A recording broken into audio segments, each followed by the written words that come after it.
Olá, meus irmãos, amigos em Cristo, a paz do Senhor Jesus esteja com todos vocês. Estou passando aqui para deixar a meditação em um salmo, em apenas um versículo da Bíblia, que é o salmo de número 46, versículo 1, só o primeiro. São 11 versículos que compõem o salmo 46, mas eu vou meditar apenas em um para não ficar longo, tá? Salmo 46 em 1 diz: Deus é nosso refúgio e fortaleza, Ele é socorro bem presente na angústia. Esse salmo, como o próprio texto já diz, né, o próprio início, o próprio título dele, diz que ele é um salmo escrito pelos filhos de Coré. Os filhos de Coré, a história de Coré está registrada em Números 16. A gente conhece Coré porque ele se uniu com dois outros personagens chamados Datã e Abirão. Então Coré, Datã e Abirão, eles no capítulo 16 de Números, eles se reuniram e fizeram um complô contra Moisés para contestar a sua liderança. Deus não se agradou disso, né? Depois de que Moisés apresentou esse episódio a Deus, Deus mandou Moisés colocar tanto Coré quanto Datã e Abirão, suas famílias, tudo que lhes pertenciam. Deus pediu para que colocassem ali todos eles do lado, e ali a terra se abriu, engoliu aos três, né? A gente sabe dessa história. Isso Deus fez tentando tirar ali aquela maldade daquelas famílias e também para deixar de exemplo para todos aqueles que tentassem se levantar contra a liderança de Moisés. E só que no mesmo livro de Números, no capítulo 26, no versículo 11, tem apenas uma linha dizendo assim, ó: porém os filhos de Coré não pereceram, ou os filhos de Coré não morreram, dependendo da versão da Bíblia, né? Dá-nos a entender que os filhos de Coré, eles não compactuaram com seu pai na ocasião da rebelião contra Moisés e por isso eles não morreram. E ali eles foram importantes, né, para Moisés, depois para Josué, depois para outros líderes posteriores, porque eles eram da família dos levitas, né? E eles usavam os seus talentos na obra de Deus, cuidavam do louvor, cuidavam de toda a parte cerimonial, enfim, eles eram importantes, por isso eles foram poupados, né? E ali, no Salmo 46, diz Salmos dos filhos de Coré, e é um salmo que ele retrata a grandeza de Deus, a proteção de Deus, o cuidado que Deus tem com seus filhos, com o seu povo, com aqueles que lhe são fiéis, aqueles que confiam em Deus. E o interessante aqui é que o contexto dos Salmos, do Salmo 46, ele é exatamente a história de segundo livro dos Reis, capítulo 19, quando Rabsaqué, que era o comandante do exército da Assíria, não é Síria, da Assíria, tá? Que na época era o rei Senaqueribe, e Rabsaqué, então, ele já vinha tomando várias cidades, e quando eles representavam terror para Jerusalém, a Bíblia diz que Rabsaquele se colocou num campo em frente à cidade e dali ele afrontava Ezequias, afrontava o exército de Israel, o povo de Judá no caso, né? E dizia, trazendo mensagem de Senaqueribe, que nenhum deus, nenhum rei, ninguém conseguiu impedir as suas invasões e que não seria diferente com Jerusalém, que eles iriam tomar, iriam levar o povo cativo, ou seja, iam destruir toda a cidade e Senaqueribe seria o rei vitorioso. E com aquela afronta, Ezequias então vai orar a Deus, apresenta essa causa na mão de Deus, busca a Deus, e a Bíblia nos diz que Ezequias se humilhou, chorou, rasgou suas vestes, buscou a Deus, clamou a Deus, e Deus então enviou o profeta Isaías para dizer que eles seriam poupados e que Jerusalém não seria invadida.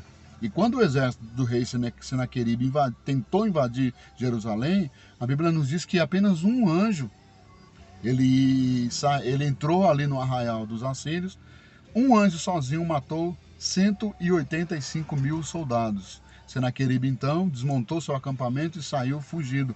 Saiu e lá na frente ele morre, né? Mas Deus deu livramento para eles, para Jerusalém, para o rei Ezequias, e justamente na virada da noite para o dia. Por isso que lá no Salmo 46 diz assim: Deus a ajudará ao romper da manhã. ou seja, Deus ele entrou com providência, trouxe livramento para Jerusalém, cumpriu a sua palavra que foi dita pelo profeta Isaías e Jerusalém não foi invadida.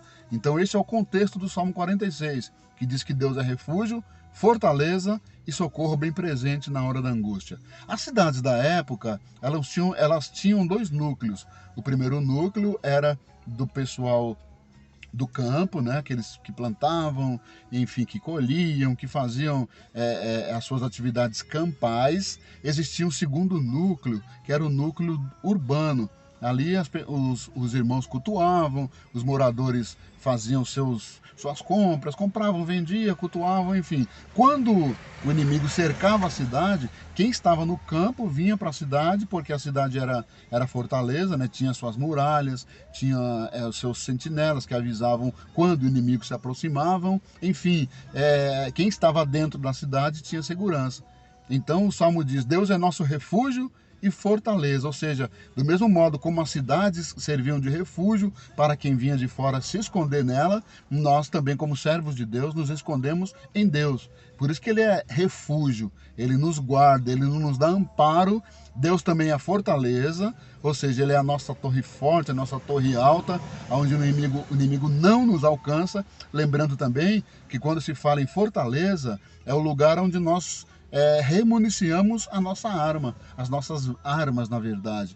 Então, quando nós temos Deus como nossa fortaleza, nós não apenas nos protegemos em Deus, mas também trocamos as munições da nossa arma ou das nossas armas. Então ali fortaleza também é para troca de munição, tá bom? Deus nos capacita para a peleja e quando nós estamos nos sentindo cercados por inimigos, nós temos Deus como nosso refúgio, ou seja, nós somos guardados em Deus e nossa fortaleza. Nós nos escondemos em Deus porque Ele é o lugar alto e que de lá de cima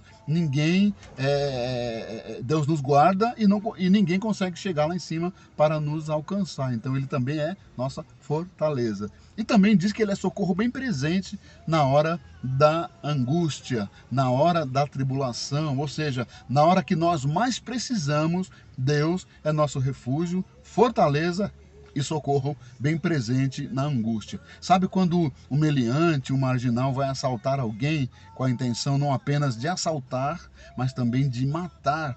O que eles fazem? Eles pegam, puxam o gatilho da arma e então a pessoa fala assim, eu não morri por milagre, eu não morri, foi por Deus, porque a arma falhou. Na verdade, a munição, ela picota, né? Quando a pessoa puxa o gatilho que a bala não sai, ela deveria sair, porém não sai, mas é porque ela picotou. E aí a pessoa consegue livramento, e é justamente nesse momento, quando você mais precisa, quando eu mais preciso, quando nós mais precisamos, Deus é socorro bem presente. No momento que Ele te livrou de um acidente, de um atropelamento, de uma bala perdida, dos homens mal intencionados, então Deus ele é socorro bem presente, Ele chega exatamente na hora que nós precisamos.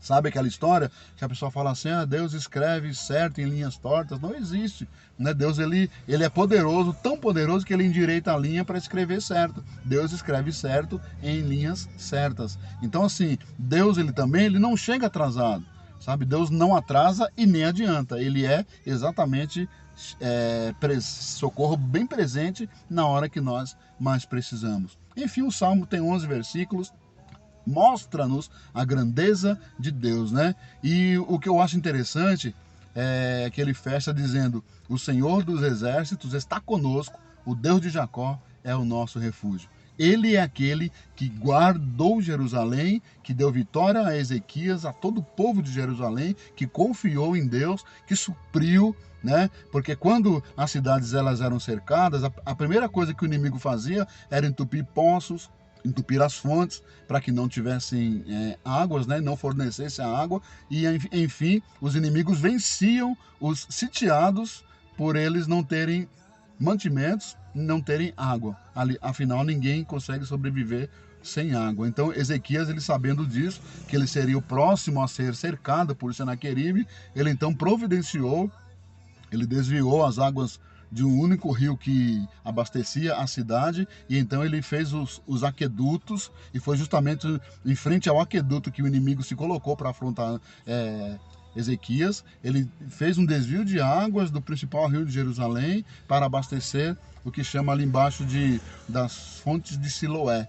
Então ele tinha água armazenada, e por essa água Deus deu vitória e trouxe vida para Jerusalém. Por isso que a Bíblia fala: há um rio cujas correntes alegram a cidade de Deus. Deus está no meio dela, não será abalada, né? Está lá no Salmo 46. Há um rio, ou seja, tem suprimento, tem água.